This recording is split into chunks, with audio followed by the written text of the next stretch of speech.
আমি জাংশনসগুলোকে নেমিং করি, যেমনটা আগের প্রবলেমে শিখেছিলাম এ বি। আমি এই পয়েন্টটাকে এ নেমিং করতে পারি কারণ এই দুটোর মধ্যে পোটেনশিয়াল ড্রপ জিরো। ঠিক আছে, এখান থেকে এখানের মধ্যে কোনো রেজিস্ট্যান্স নেই, তাহলে পোটেনশিয়াল ড্রপ জিরো হবে। তাহলে এই জাংশনটার যা ভোল্টেজ হবে এটারও তাই। তাহলে এটাকে এ দিয়ে আইডেন্টিফাই করলে, সিম্পলিফাই করার জন্য এটাকেও এ দিয়ে আইডেন্টিফাই করতে পারি। তারপরে চললাম এখানে বি, এটা সি, এটা D.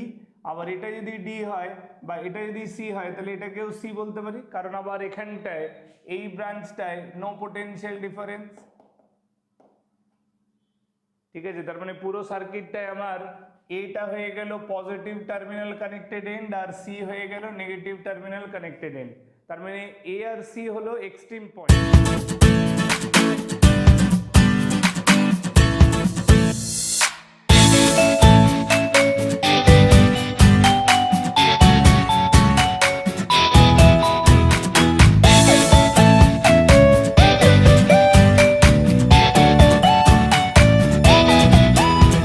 Welcome back to another video session. তোমরা দেখছো physics class, physics lecture by me. I am Shubhashis Das. যেমনটা এর আগেও আমি কারেন্ট ইলেকট্রিসিটির উপর তোমাদের জন্য নিউমেরিক্যাল সলভিং ট্রিক্স বেসড কী করে নিউমেরিক্যাল প্রবলেম সলভ করতে হয়, রেজিস্ট্যান্স বেসড সার্কিটে কী করে তুমি তোমার নোন ইনফরমেশনসগুলো কী সুন্দরভাবে সিম্পল ওয়েতে নিউমেরিক্যাল সলভ করার ক্ষেত্রে ব্যবহার করবে, সেটা নিয়ে আগে ভিডিও বানিয়েছি। আবারও শুরু করছি same video, that is same topic, current electricity. চলো শুরু করি। তো দেখো আজকের ফার্স্ট কোশ্চেনটা যেটা ডিসকাস করব সেটা ডেফিনেটলি রেজিস্ট্যান্স বেসড সার্কিটের ওপর। ডায়াগ্রামটা প্রথমে ড্র করে দিই।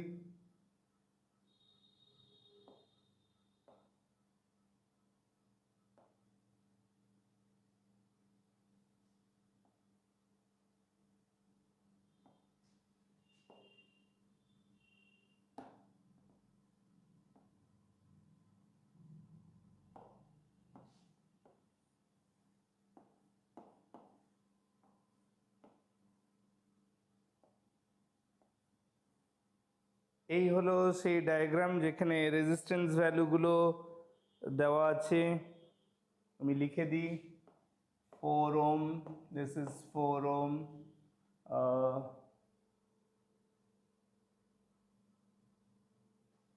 এই দুটো 2 ওহম আর এই দুটো 6 ওহম। ব্যাটারির অ্যাপ্লাইড ভোল্টেজ দিয়েছে 2 ভোল্ট। তাহলে আমাদের প্রশ্ন হচ্ছে যে এখানে একটা অ্যামমিটার লাগানো আছে, এখানে একটা অ্যামমিটার লাগানো আছে। প্রথমে আমি এই অ্যামমিটারের বেসিক কোশ্চেন যেটা এই স্পেসিফিক, এটা একটা কোশ্চেন, এটা অফকোর্স কোনো একটা বই থেকে নেওয়া। এই কোশ্চেনটায় আমাদের যেটা বার করতে হবে সেটা হচ্ছে অ্যামমিটার রিডিংটা কত। ঠিক আছে, তো প্রথমে বইয়ের কোশ্চেন হিসেবে অ্যামমিটার রিডিং তো সলভ করব ডেফিনেটলি, কিন্তু তারপর আমি আমার তরফ থেকে আরও কিছু কোশ্চেন এখানে অ্যাড করব, সেগুলোও ডিসকাস করব। ঠিক আছে, তো চলো শুরু করি। So 2 volt battery with this network of registers. কটা রেজিস্টার রয়েছে? 1 2 3 4 5 6, 6টা রেজিস্টার। আর আমাকে অ্যামমিটারের রিডিং জানতে চাইছে। তো অ্যামমিটার রিডিং মানে হলো অ্যামমিটারটা যে ব্রাঞ্চে রয়েছে সেই ব্রাঞ্চে কত কারেন্ট ফ্লো করছে, তাই তো? সেটাই তো অ্যামমিটার রিডিং। তাহলে অ্যামমিটার রিডিং জানার মানে হলো মেনলি আমাকে অ্যামমিটার যে ব্রাঞ্চে রয়েছে সেই ব্রাঞ্চের কারেন্টের ভ্যালু বলতে হবে।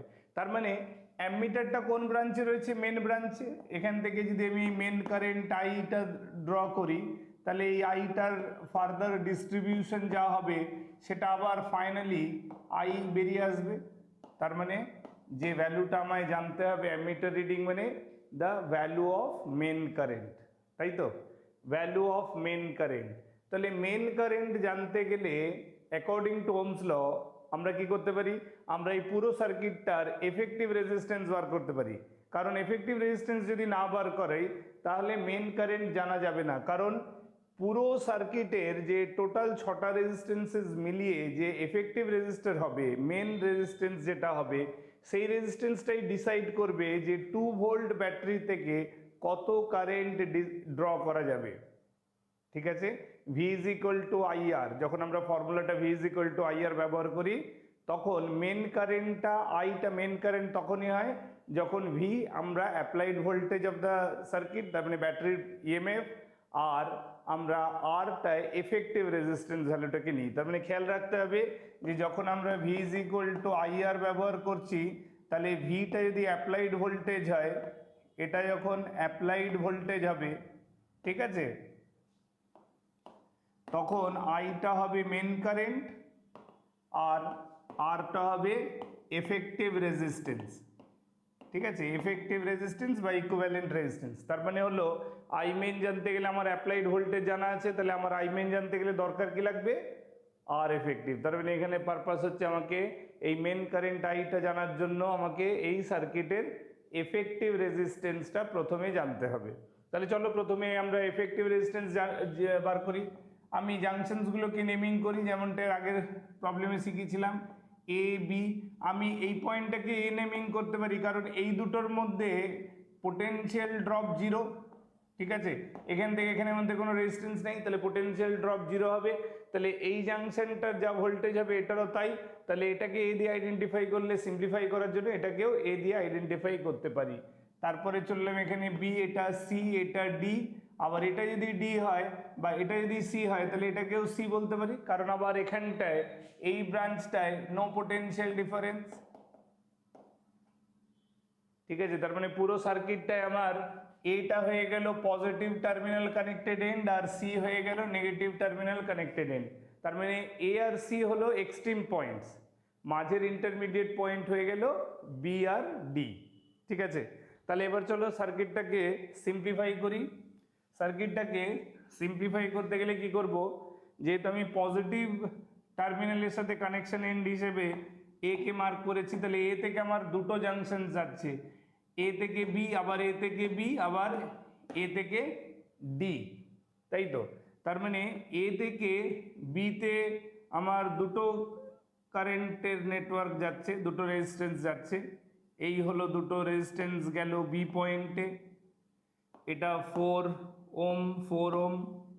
আচ্ছা, ডি এর কানেকশন গেছে সি, ডি থেকে সিতে, সেটা ডি থেকে গেছে, বি থেকে আমাকে আগে সি যেতে হবে।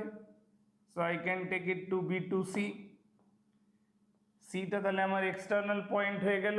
আরেকটা এদিকে আছে এ থেকে ডি, এ থেকে ডি গেলাম, এটা হয়ে গেল ডি।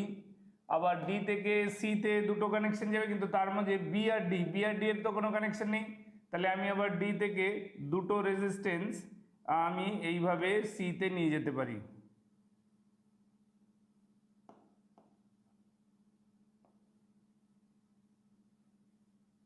তাহলে এই হয়ে গেল আলটিমেটলি সি। তাহলে সিতে তিনটে রেজিস্ট্যান্স আসছে, একটা ফ্রম বি, একটা ডি থেকে, দুটো ডি থেকে, একটা বি থেকে। দেখো বি থেকে একটা সি আর দুটো ডি থেকে সি, তার মানে বি টু সি যেটা ছিল ওটা 2 ওম, আর ডি টু সি যেটা আছে দুটোই 6 ওম, আর এদিকে একটা এ থেকে ডি যাচ্ছিল সেটা 2 ওম।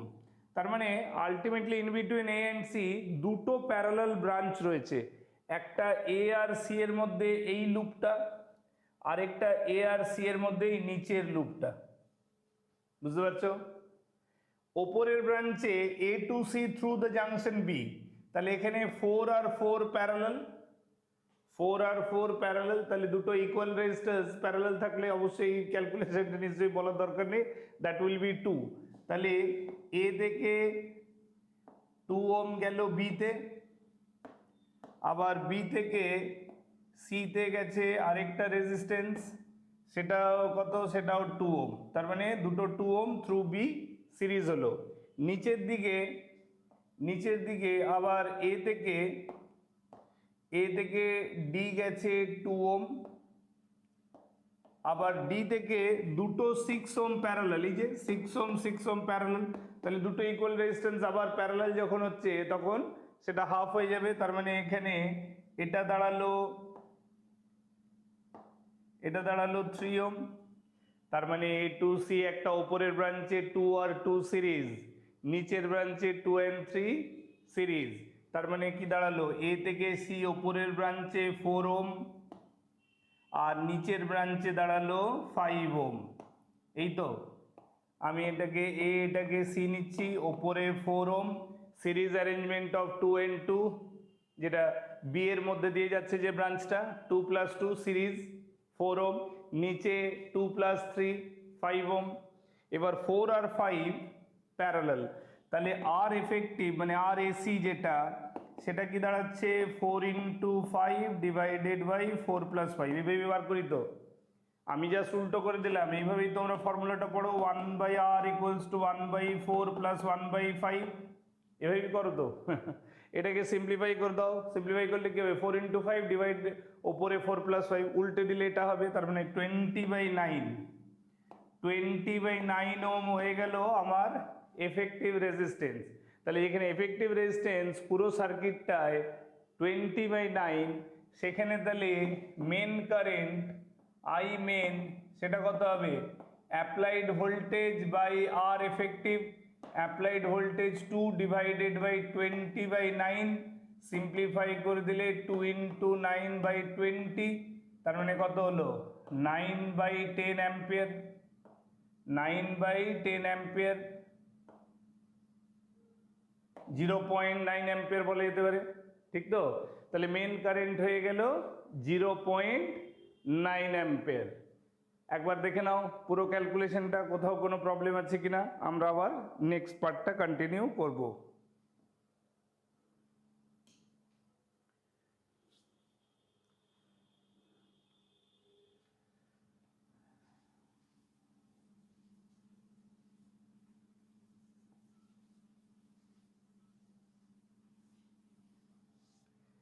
তাহলে এবার চলে আসছি যেমনটা বলেছিলাম যে এর মধ্যে যে প্রাইমারি যে কোশ্চেনটা ছিল যে অ্যামিটার রিডিং বার করতে হবে, তো অ্যামিটার রিডিং আসছে 0.9 অ্যাম্পিয়ার, তার মানে দ্য ভ্যালু অফ আই, এই আইটা পেলাম 0.9 অ্যাম্পিয়ার।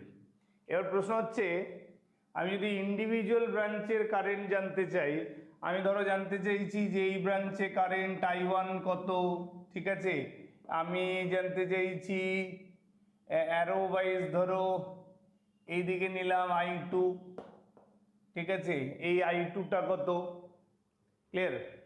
তাহলে হিসেব মতো কি আসছে যে এ থেকে বি দুটো রেজিস্টার রয়েছে। অ্যাকচুয়াল সার্কিটটা কি ছিল, এটা এ থেকে আমরা দুটো 4 ওম রেজিস্টার্সকে প্যারালালি কানেক্ট করে বিতে পাচ্ছিলাম, তার মধ্যে একটা ব্রাঞ্চে আমি I1 জানতে চাইছি, আর এখানে B2C আমার আরেকটা রেজিস্ট্যান্স 2 ওম ছিল। সিম্পলিফাইড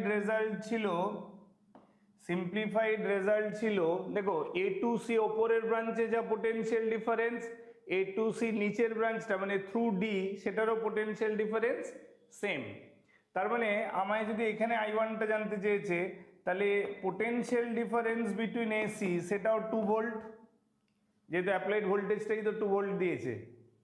এ থেকে সি এর মধ্যে পোটেনশিয়াল ডিফারেন্সটা সেটা থ্রু বি হোক বা থ্রু ডি, যে ব্রাঞ্চটাই হোক, পোটেনশিয়াল ডিফারেন্স 2 ভোল্ট, কারণ ফাইনালি আমরা ABC পাথটা রেজিস্ট্যান্স 4 ওম ছিল আর ADC পাথটা রেজিস্ট্যান্স 5 ওম ছিল, তো দুটোকে প্যারালালি সলভ করেছিলাম, তার মানে এ থেকে সি আমার 2 ভোল্ট পোটেনশিয়াল ডিফারেন্স জানা আছে।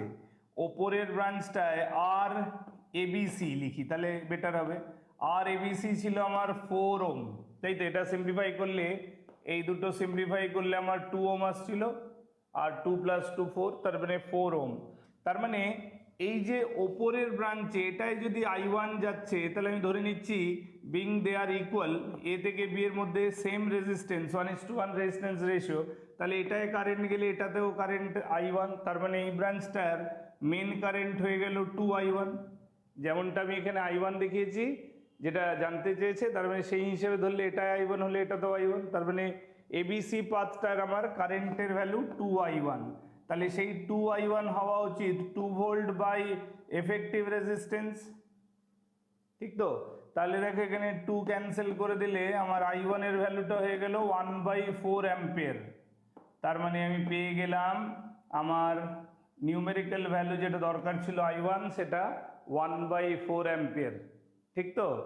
তাহলে আমরা I1টা পেয়ে গেলাম, মানে যে ব্রাঞ্চটা আমি দেখেছি সেটা এ থেকে বি যাওয়ার দুটো ব্রাঞ্চের একটা, তাহলে দুটো ব্রাঞ্চ মিলিয়ে টোটাল 2I1, সেই 2I1টাই আবার এখানে বি থেকে সি এর মধ্যে যাচ্ছে।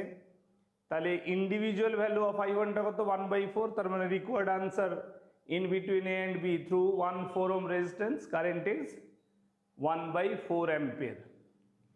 এবার আসি সি থেকে ডি তে যে অ্যারোটা দিয়েছে, আরেকটা ব্রাঞ্চ যেটা রয়েছে সেটা এ থেকে ডি, আবার ডি থেকে দুটো প্যারালাল রেজিস্টার এইভাবে সি তে কানেক্টেড রয়েছে, এটাই নেটওয়ার্ক। তাহলে এখানে এ থেকে ডি 2 ওহম, আবার এখানে আছে 6 ওহম। তার মানে অ্যাকচুয়ালি এইখানেও আবার একই ব্যাপার, যে যেটা I2 দেখাচ্ছে, আমি অ্যাকচুয়াল কারেন্ট, এটা যেহেতু হাই ভোল্টেজ এন্ড, এটা লো ভোল্টেজ এন্ড, তাহলে অ্যাকচুয়াল কারেন্টটা তো এ থেকে সি থ্রু ডি যাচ্ছে। তাহলে এটাই যদি আমি ফর এক্সাম্পল I2 ধরি, তাহলে এটা I2, ঠিক আছে? তার মানে এই ব্রাঞ্চটা আমি 2I2 ধরে নিচ্ছি। তাহলে এখানেও আবার আমি ক্যালকুলেট করতে পারি the current in ADC, that is 2I2, সেটা হলো এই ব্রাঞ্চের অ্যাপ্লাইড ভোল্টেজ বাই এডিসি ব্রাঞ্চের রেজিস্ট্যান্স। তো এডিসি ব্রাঞ্চের রেজিস্ট্যান্স কত এসেছিল? 5 ohm.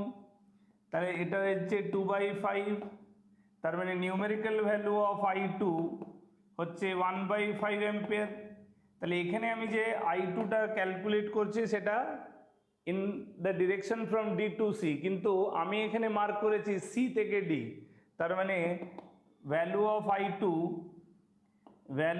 I2 from C to D, যেমনটা জিজ্ঞেস করেছে সেই অর্ডারে যদি দেখি ফ্রম সি টু ডি, তাহলে ওটা -1/5 অ্যাম্পিয়ার, ঠিক আছে? এটা মাইনাস, তাহলে 1/5 অ্যাম্পিয়ার হবে, প্লাস 1/5 তো হতে পারে না, কারণ প্লাস 1/5 হচ্ছে ডি থেকে সি এর দিকে যাওয়া কারেন্টটা। রাদার আমি জানতে চাইছি উল্টো দিকে, সি থেকে ডি এর দিকে আমি অ্যারোটা দেখিয়েছি, তাই না? তাহলে এখানে ওটা আনসার হবে -1/5 অ্যাম্পিয়ার। বুঝতে পারছো? সিম্পল ট্রিক, সিম্পল ফর্মুলাকে, অঙ্ককে যখন নিউমেরিক্যাল সলভ করবো সেটাকে খুব সহজভাবে ভাবতে হবে। যেমন তুমি থিওরিটা যত সহজভাবে ভাবতে পারবে, তোমার অঙ্কটা সলভ করার জন্য যে সিম্পল, একদম সিম্পল হয়ে যাবে অঙ্কটা। মানে তোমাকে খুব বেশি কমপ্লেক্স ওয়েতে ভাবার দরকার নেই। বেসিক কনসেপ্টগুলি, মানে এই সার্কিটটাকে সিম্পলিফাই করার জন্য, যেমন এইটা বললাম, এই দুটো পয়েন্ট সেম পোটেনশিয়াল আছে, পোটেনশিয়াল ডিফারেন্স 0, তাহলে এদেরকে ফিউজ করে অ্যাকচুয়াল সার্কিটে এটা একটা পয়েন্ট হয়ে যাবে। সিমিলারলি এখানেও একটা অ্যাকচুয়াল সার্কিটে এই দুটোকে রিডিউস করে একটা পয়েন্ট করে দিতে পারবো, তাহলে তোমার সার্কিটে কোন রেজিস্ট্যান্সটা কার সাথে প্যারালাল, কোনটা কার সাথে সিরিজ, পরিষ্কার দেখতে পাচ্ছি, তাই না?